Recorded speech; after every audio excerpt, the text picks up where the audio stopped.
Welcome to the Walk Around Podcast. Our goal is to share with you the insights, the skills, the processes, and the leaders that are influencing the retail automotive landscape today.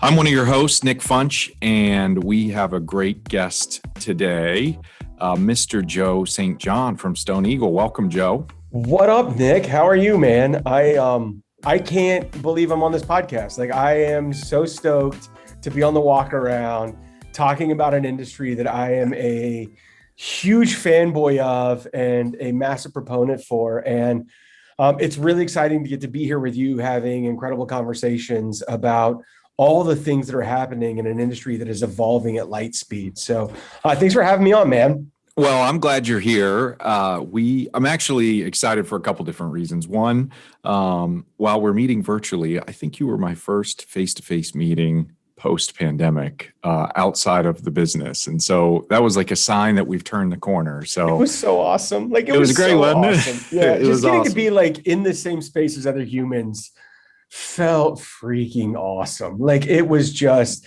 even we're in a giant conference room. It was still just so fun. It was, it was the best. Yep. So I got a bunch of stuff I want to get to. I know you do too, but quick, I just want to level set and give a little background. Joe was born with dealership blood coursing through his veins. I don't know who wrote this. It wasn't me.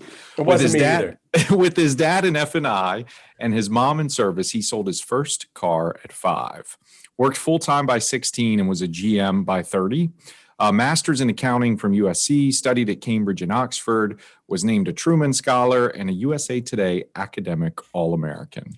Teaching at OSU, Oklahoma State. Is that Oklahoma State?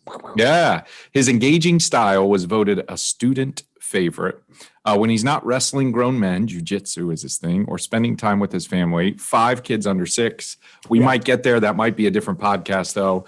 Joe leads business development for Stone Eagle, really getting back to his roots to help dealers maximize profitability. Let's take a walk around with Joe St. John. Wow, a lot to unpack there. Who knew? Yeah, I'm a weird dude, and I'm very comfortable with that, right? My mom was a service writer at a Chevy store. She was a single mom bringing me up.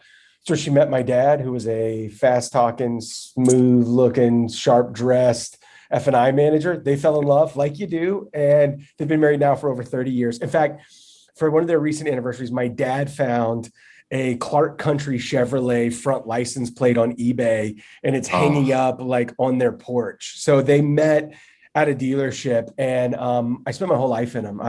When they say I sold my first car when I was 5, I literally got a bird dog check because there was a customer there after hours. My dad was finishing up an F&I turn. I was on the showroom and I was showing them how you could open and close the air vents and then drive it underwater. And so I was doing a walk around before I knew what a walk around was. And the customer actually ended up buying that car off the showroom. And then the owner sent me, it was a box of crowns. They literally sent me it was a bird dog check. I'd sent them a referral back in the 80s, and I spent it on superhero pajamas. I bought 3 pairs, and I rode them my bike around the neighborhood in superhero pajamas that I bought by selling a car. So it's been in my DNA from the beginning. I love that. The other thing I love is you described your dad or stepdad as kind of a fast talking, slick dressing, I think, which is central casting for F&I, right? Yes, especially in the 80s, right? And people used to ask me when I was a kid, what's your dad do? Oh, he's the credit manager, because they weren't even called F&I then at a dealership. Well, what's he do? Well, he makes people take out their wallet, and then he looks to see if they have enough money to buy the car. That's how I explained it to people. And what's funny is that's how I describe my dad. And he's actually he's pretty opposite of that. He is a very cerebral, respectful, quiet, thoughtful. I mean, he retired as a general manager of a huge Toyota store. So his whole life was in auto, but he is, he's incredibly effective at influencing people, but it's not through those kind of overt traditional ways that you would view it. I mean, you meet finance managers all the time that are incredible, that don't fit that mold. But from central casting, he was wearing a pale blue suit jacket and some aviator shades, right? That's right. Central casting. Well, cool. This conversation's timely. I know you're passionate about digital retailing. I know you're passionate about the consumer experience and kind of technology and how all those worlds intersect.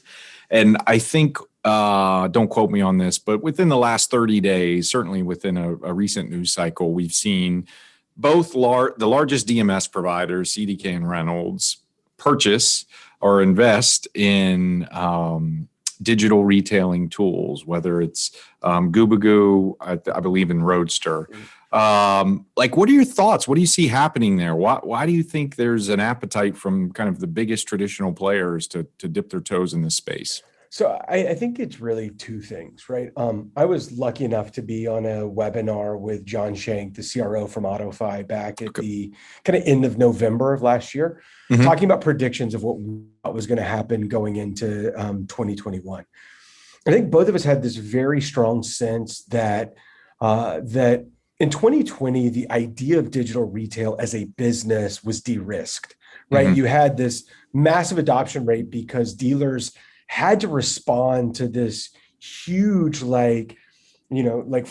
shift in the ground of the industry, right? I mean, I have friends that are dealers that their governors like, yeah, sorry, bro, shut the doors. And so they had to adapt. And one of the things that is always inspiring to me is how responsive and how adaptable dealers are. They're so creative and so gritty, and they figure out ways. And so what I think happened in 2020 was this massive de-risking of digital retail as an actual business, right? You had companies that were really, the OEMs investing millions, right? I mean, Toyota's spent a ton of money with SmartPath to really improve the customer experience. You had companies like Ford and BMW iVentures investing in companies like AutoFi. You had all these companies that were, investing in this, and then customer adoption shot through the roof, right? And then you had these new entrants like the Vrooms and the Carvanas, and then big, like publicly traded groups like Lithia that were creating things, like Driveway, which was really creating a nationally distributed sales model using technology as the cornerstone. And when you looked at the stock market's response to that, it was overwhelming, right? So if you think about Lithia as a use case, when they did the earnings call to talk about Driveway and this initiative to focus on digital sales, their stock price shot through the roof and their market cap eclipsed companies that were selling, way more cars than they were. It's crazy. And if you look at what the market, it's like one of my mentors, John, who was on that call with me, has always told me that the money goes where it's treated best. And if you look at what the market was doing, they were realistically valuing an online transaction at a 10 to 20x multiple what a traditional dealership transaction looked like. And because of that, our prediction in into 2020 was you're going to see the money start pouring in now, whether it's coming from the OEMs like Toyota increasing their investment in SmartPath, or coming from, companies like Reynolds, who is a stalwart of platform software, buying up a connected customer experience digital retail company like Goobagoo. You have these companies that are investing in it because they recognize that as those alternate paths to a purchase open up, they don't want to be stuck with a limited amount of customers that only respond to the traditional way of selling. And so as you see the customers move, you start to see the dollars move. And I think that for companies like Reynolds and like CDK, they've done, I think, a good job of observing what's happening in the market. They're seeing these companies really gain traction and market share, go from Silicon Valley startups to real businesses with real revenue lines and real influence, and recognize that that's a place that if they're going to continue to support the broader marketplace on the dealer side, they've got to also be able to support that entire consumer life cycle. And extending that sales process in a way that moves the point of sale to wherever the consumer is a very strong strategic play. So I think that when I look back on where we were thinking it was going at the end of 2020, it has very much gone there. And, I saw some LinkedIn posts of people being like, whoa, how are these digital retail companies getting these multiples? And how is all this? And I saw a response from someone that, came out of that space I thought was brilliant. It's like, dude, you haven't seen nothing yet. Like, this space is just starting to heat up. And there's a lot of work to be done, and there's a lot of value to be created. And I think right now you're seeing the opening salvos of what's going to be a really hot marketplace in companies that can actually improve the customer experience in a way that is meaningful from a business perspective, because every company throughout history has shown us that, customer interests and shareholder interests are never misaligned. And when you can actually deliver an experience that wins the hearts and minds of more customers, you can grow your business substantially. And so I think that you're going to continue to see that investment. And I think part of it's maintaining relevancy. And I think part of it is driving towards the future where those customers are moving. Yeah, it's so interesting. I think the investment is less in the technology, in my perspective, and more in the consumer life cycle. And they want to be able to kind of own that ecosystem from kind of the initial engagement all the way through accounting and service and kind of all of those pieces. And I think yeah. Oh, sorry. Go ahead. No. No, I was to say, you just nailed that, right? Like you just said something that Thanks. I'm sorry to interrupt. Like it's my good friend Glenn Rizzo at the retail transformation team at Southeast Toyota, and I talk about this all the time. Is everybody gets so hung up on the word technology, right? Yep. And you just said this isn't a technology thing. It's a customer thing. Yep. And I think that's this. As a former general manager of a dealership, anytime you hear the word digital or technology, it's like we relegate it to this, bin in the internet department. Like, oh, that's an internet department thing. It's digital marketing. Oh, it's an internet department thing. And when you look around at the world we live in, right? Like we're in the Jetsons, man. Like this is crazy. Like, you and I we're seeing each other. I'm in Dallas. You're somewhere in Florida. Like we are talking. And it's the Jetsons. And the way that we access everything today is crazy. You hit a button. I remember when I was working the desk, it was like at the time Breaking Bad was like the biggest cultural phenomenon. And we would all come in the day after it aired. And one guy would be like, don't say anything, I haven't watched it. And the rest of us would all be like, did you see what happened? It was incredible. We don't do that anymore. Like we've lost that phenomenon because we hit a button and we watch. Ozark comes out and I watch all the episodes till 4 a.m. and then I'm wrecked for 3 days. Yeah. And you're wrecked because you stayed up late or because there's like somebody gets killed off every 5 minutes.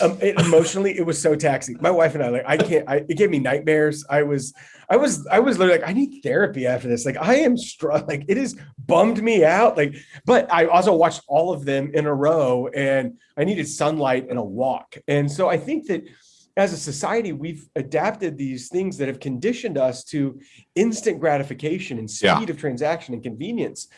And so as consumers, our behavior set looks different. And I think that this is less about just a technological solution. It's about getting that technological solution into a strategy that actually delivers the experience that consumers want. And that's a broad set. My great uncle buys a car a whole lot differently than I buy a car, a whole lot differently than my 26-year-old little brother buys a car. And I think that the hard part is we have to be able to win all of those, which means we have to make these different options or paths available. So I'm sorry to interrupt. You just said something. I was like, it was like it's interesting kind of what you just said there. It's like you have these generational, let's call them consumers, and they want to interact differently. And for me, you don't necessarily need to have different tools for each of those pieces.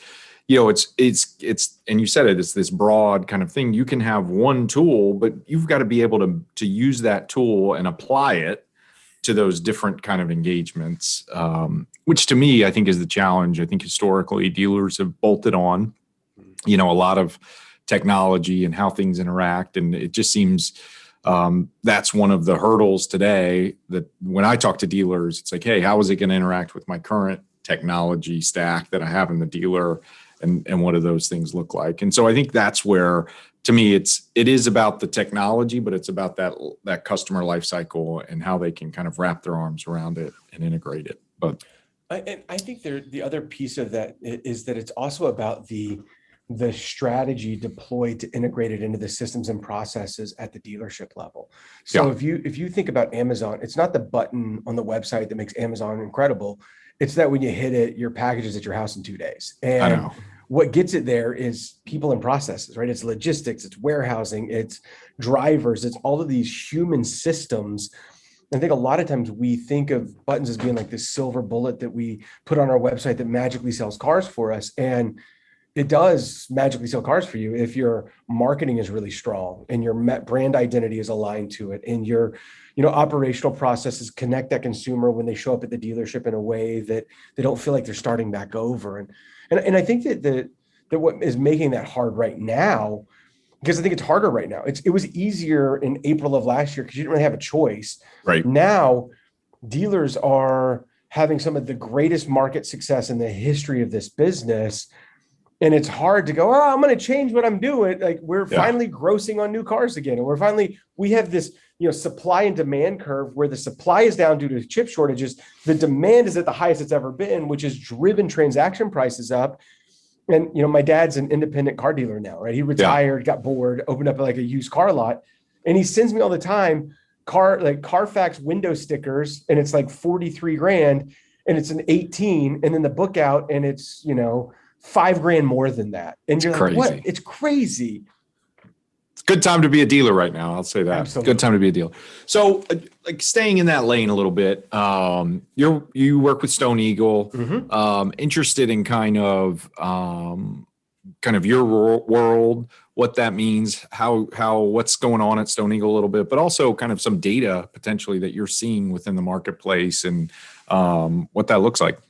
So I get asked all the time, like, well, like, you're digital retail, like, why Stone Eagle? And I think 2 words. One, well, Cindy Allen, the CEO, is incredible, and that's way more than 2 words. P.S. Yeah. So Cindy Allen, those are my 2 words. Okay. She's incredible, and I'm so excited to be on her leadership team. And the team that's at this company is just amazing.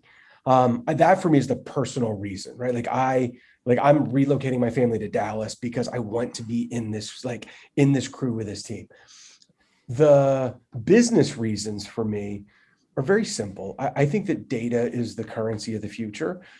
And Stone Eagle is incredibly positioned with a tremendous amount of market reach to actually help power our industry through data.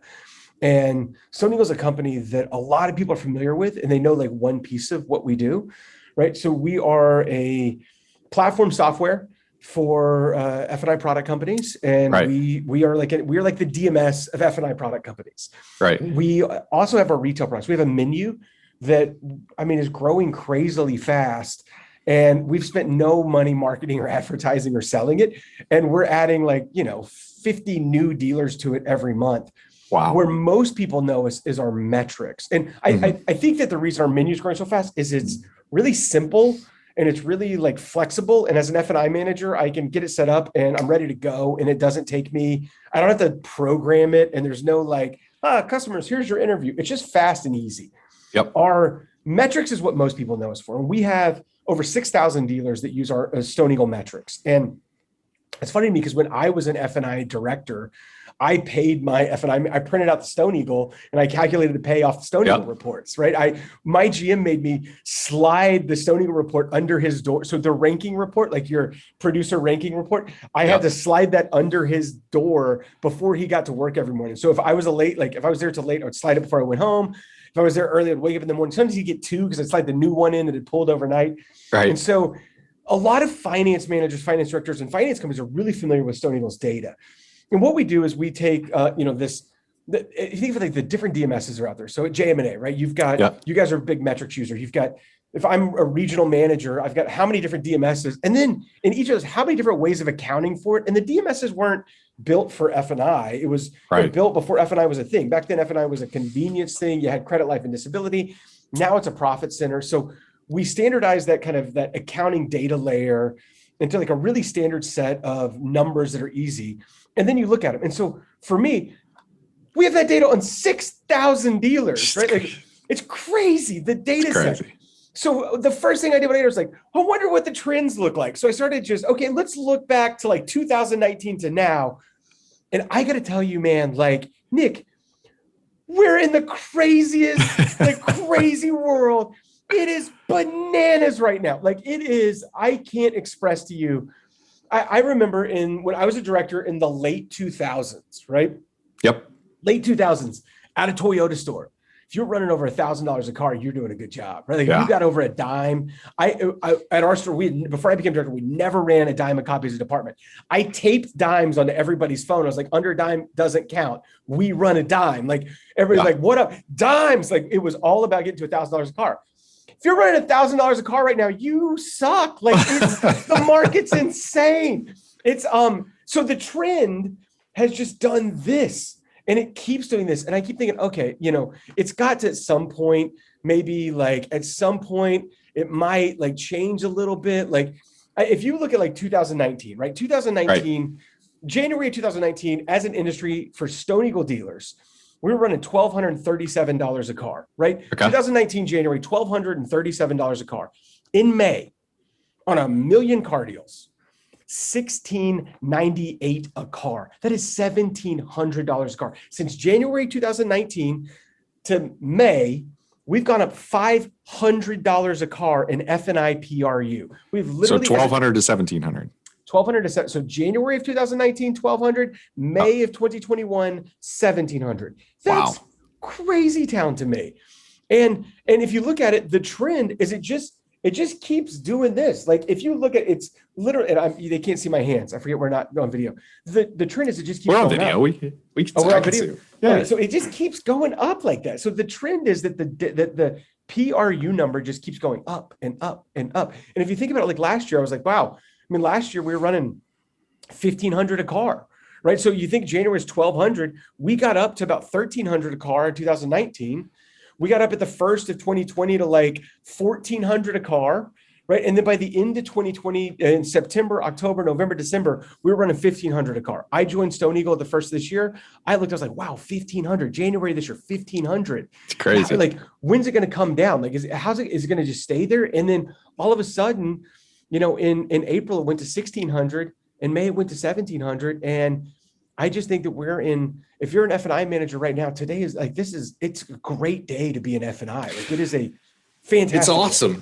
I'm curious, and I was pulling up just some aggregate data from some of the dealers, all of the dealers that we do business with. Mm-hmm. Do you see any difference in that growth in new and used? And I'm just curious because I see it on our side, and I'm just curious what you see. So I think that there's some really interesting data on the new versus used, right?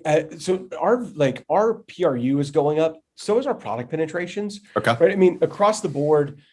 January of 2019 was 38% VSC pin. May of this year, it's 44% VSC pin. So more consumers are buying vehicle service contract and they're paying a little bit more. VSC revenue is up as well. I think that the really interesting thing is products per deal.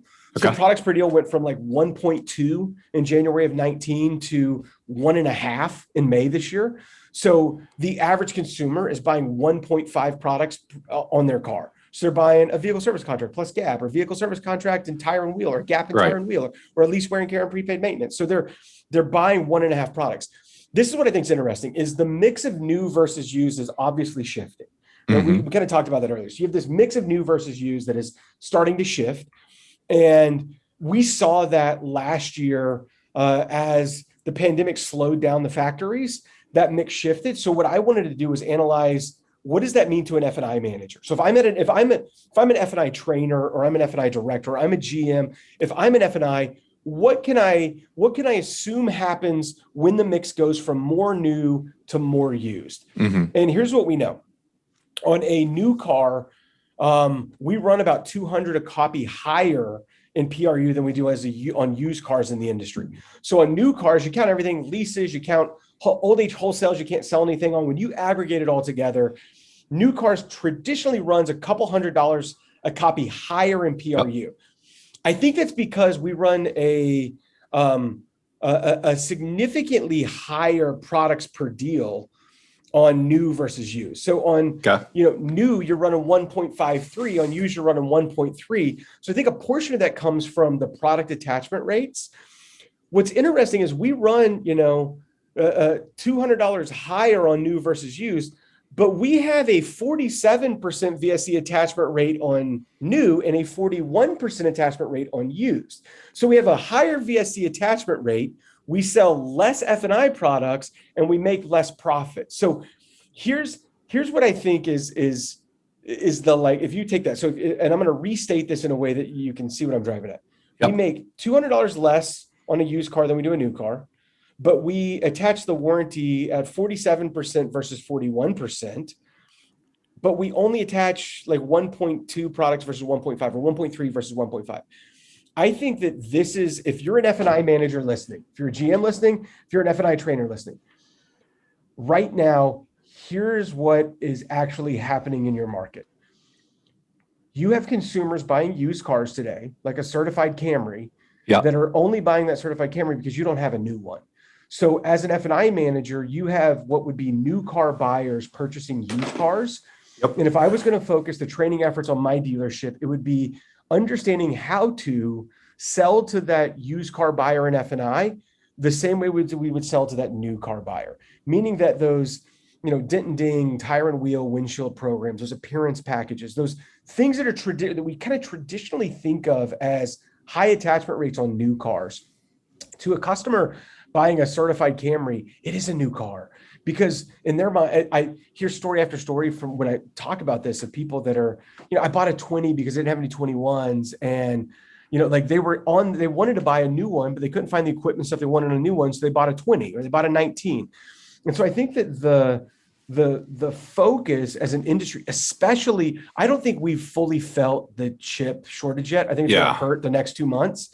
Those next 2 months, every customer you have on a late model used car, we need to be treating that customer like they're buying a new car from an F&I perspective. I think we need to do the same thing from a sales perspective. When I started selling cars, I was taught you can't sell a used car like a new car. Right. You have to, it's got a cigarette burn. Well, yeah, that's why it's so cheap, right? Like it's almost, but it sounds like you're asking me, why would anybody buy an 80,000 mile car? Well, because let me think about it, because maybe someone else took the depreciation so you don't have to, right? Like there's, you sell it like because of, not in spite of, on used cars. And I think for a lot of consumers looking at a certified used car or a late model used car, they're looking at it through the lens of a traditional new car customer. Yeah. It's interesting. I was looking at some of our data. You mean your Stone Eagle reports? Well, yes. Little bit different look, but in the aggregate, I think we saw those numbers level out. So we saw PVR just year over year in May. We saw PVR on new cars up 14%, used cars up 27%, combined up 20% year over year. So I think you're seeing some of that in the marketplace, and we're seeing a very similar trend in June with that kind of leveling out. So when you talk 20% year over year, just in F&I gross, we're seeing obviously the lift in products. I think we've got to get it, because I agree with you. The chip shortage is we're still early when we kind of see that impact. So I think that that to me says that at JM&A you all are already focused based on the data. It's one of the things that I love about working with you guys, right? Is you're already focused on leveraging that data to find the opportunity sets to help F&I managers improve what they're doing, and it sounds like you're already recognizing that creative, gritty response from dealers and F&I managers to really focus their efforts in the area where they can get those attachment rates up so they can make the paychecks that they're used to. Yeah. I think that it's awesome, man. That's great. So I want to pivot from data a little bit. You have a lot of passion for retail automotive. We're kind of at this, not crossroads. I feel like we've been in there for some period of time, but it's not what keeps you up at night, but if you're a dealer and you're looking out 2 years, 3 years, 5 years, what are you thinking about? What are you planning for when you think about kind of preparing for the retail world of the future? Yeah, that's a really good question, Nick. I think that there's, I know a lot of dealers, and I know a lot of dealers spend a lot of time thinking about the question you just asked. Yeah. I think my hypothesis is that the customers will drive our behavior, right? The more that we see movement in customer behavior, the more that we're going to shift our way of doing business to win the hearts and minds of those customers. And I think that what you're seeing in the shift in that behavior now is some of those disruptive entrants are gaining more traction, and you're seeing dealer groups specifically shift to to really take that on head on. I mean, I think Lithia is a great example with their driveway program. The team over there is going, okay, I mean, if we look at the SAR, right, it's going to grow. But I mean, the SAR is it's going to come up from last year. But if you think of the slice of customers in that pie that are going to access their purchase more digital, that slice of the pie will grow at a faster rate than the actual pie, right? The amount of consumers where 3 years ago it could have been 1% and then 5%, that slice is growing at a faster rate of change than the overall market is growing. If I'm a dealer today and I'm thinking about how to maximize my future, it's truly an innovator's dilemma right now, right? Because what you're doing as a dealer right now is working, and it's not anything to do with how great you are, how bad you are. It's that the market right now is one of those freakish feeding frenzies. I remember one time my uncle was a Time Dealer of the Year back in the 80s, and we went on a fishing trip one time for sand bass, and there was this lure that he gave me that was magic. Yep. And every time I threw it in the water, every fish bit it, right? Like, it was unbelievable. I remember I was like 7 years old. What was the name of that thing? Can I find exactly. So he convinced me it was a magic lure, right? Like this lure, and then afterwards, like, gives it to me in this little box, like, you cherish this thing. A few weeks later, I took it to my favorite little farm pond, threw that lure out there. I didn't catch a dang thing, right? Nothing hit it. And I was like, he tricked me. The lure is not magic. And I think that sometimes that's a marketplace responding to the bait in the marketplace. And I think that what we have to be careful of is making decisions based on our existing market, right? We have to like think about the markets that are coming at us. And for me, I think I'm not as worried about the Carvanas and Vrooms, right? I'm worried about the Lithia driveways, right? I'm worried about a message of convenience and speed and transparency, because the market has proven over and over again, from CarMax to the companies, that there is a slice of customers that really respond to that. If you're a dealer today, the good news is that you can do everything that they do. Right? You can do like full scale at home deliveries. You can do, I mean, you had a good friend of mine on here from Germain Toyota, right? And he text messaged me a video. Brian Kramer. Brian texted me a video of his F&I manager doing a remote turn that took 10 minutes, and the customer bought everything. As a dealer, you can do that right now. And what I'm seeing, I'm the guest instructor on digital retail and F&I at the NADA Dealer Academy. So I'm a guest instructor. I help them with their curriculum. I get to go up there and talk to dealers coming through the academy. And I'm hearing these really creative solutions that dealers are coming up with, right? We're seeing dealers that are rethinking the structure of their dealership. They're rethinking the focus of personnel. They're moving to, I don't like the term one price, because I know a lot of one price dealers that aren't really one price. They still negotiate trade and rate and everything else, but they're moving to a like more transparent, more like standardized model. And they're, I read Dale Pollock's book when I went through the academy. I actually read it on the Southwest flight home as I was going to NADA Dealer Academy. And we applied it at our dealership. And I think his hypothesis is incredibly sound. And I think that the reason that it hurt gross for most dealers is that we changed our pricing model, but we didn't change our messaging model to customers. Right. We still approached every car deal like we had $5,000 in markup and we were going to like chew through it. And so you're seeing dealers that are shifting their operational model. If penciling a car deal becomes less of a manager's time focus, then that manager can actually allocate their effort to things that drive big value for the dealer. I did training I did the sales manager executive training at SET. And at the end, they asked me just freestyle because we had some extra time. So I got on the board and I went around and I asked every sales manager there, what's the most valuable thing you do with it? If you had to rank out everything, what's the one thing you do that delivers the most value for the company that nobody else can do?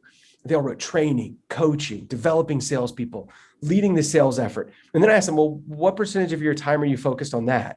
And it was like 0%, 5%, 2%.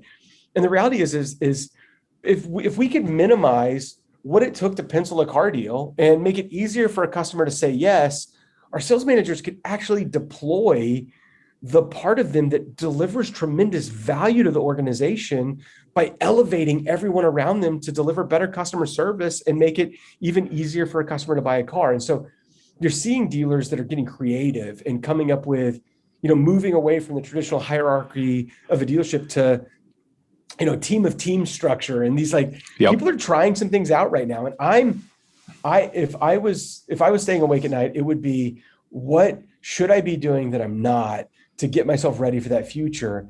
And then working in Silicon Valley, what I learned is all about experimentation. Let's try this out. Let's go try this and work through it. Let's go. And I think that's the thing that I would be thinking about. Yeah, A/B testing. But, it's interesting. I think that kind of little bit you were just referencing is a little bit of my love language in retail automotive. Yeah. To me, the value in digital retailing tools out of the store or in store is it kind of breaks down that barrier, and the sales manager, it allows them, if used properly, it allows them to not have to sit there with the Sharpie and write a love letter and, great choice and all that kind of stuff. Smiley faces, which I did. Smiley face. Yeah, we've done it all. But then it frees up their time so they can then focus on the development of the person in front of them individually to help them elevate their game. And if that investment turns into one car per head on your sales floor, it all adds up. Nick, what you're saying, you're speaking my love language now, right? Yeah. And I think that, Mike Lutzke, who's one of the instructors of the Academy, and I just did this guerrilla math. It was like back of a napkin. And what we did was took the kind of NADA averages. And one of the challenges in variable ops has been net profitability. Yep. I mean, think of for a long time, there's a lot of dealers that were losing money selling new cars, but they were making it all up in service and parts and in finance. But if you were just looking at sales, and so what we were trying to analyze was what's the lever I can pull as a dealer to drive up my net in my variable ops? And the one lever we found that was incredibly effective was efficiency. And we talked sales efficiency is an inventory thing. And what we looked at was units per salesperson and units per person. So when you take lot porters and desk managers and, inventory control and finance assistants, all that. And what we found is if you could go from the NADA average was 9.75, and you were a medium-sized dealer, you did, 170 cars a month between new and used. If you would go from 9.75 up to the top 20% of, the dealers analyzed, which was about 18 units, you would add an extra $500,000 at the end of the year in net profit to your variable ops department, $500,000. And I think that hopefully what we're not losing at this current moment that we started gaining during that COVID period was recognizing how to get our people more efficient. And what you said about digital retail is what my belief is. It's a powerful tool that should be making our individuals better. Yep. And it's like Iron Man, right? Technology plus a human should be better than both together. Yeah, no doubt. No doubt. Well, Joe, this has been fantastic. I'm appreciative of your time. I love your passion for retail. I love your passion for automotive. And I'm grateful for you spending the last 30 minutes or so with us. Where can our listeners find you? Man, find me on LinkedIn. I'm trying to get some influencer clout, so my daughter thinks I'm cool. You can find me on LinkedIn, Joe St. John. You can email me at jstjohn@se-fi.com or hit me on my cell phone. It's 918-706-0882. That's 918-706-0882. If you text me or call me, just know you're going to get a text or call back. So I appreciate it, and I'll talk to you soon. Yeah, we'll put a link to your LinkedIn in the notes to this episode. And as always, if you like this episode, if you want to hear more from Joe St. John or others like this, share the walk around with your friends, and then send us a note. Let us know what other interesting topics you want to hear. So for Joe St. John, I'm Nick Funch. Thank you for listening to the walk around.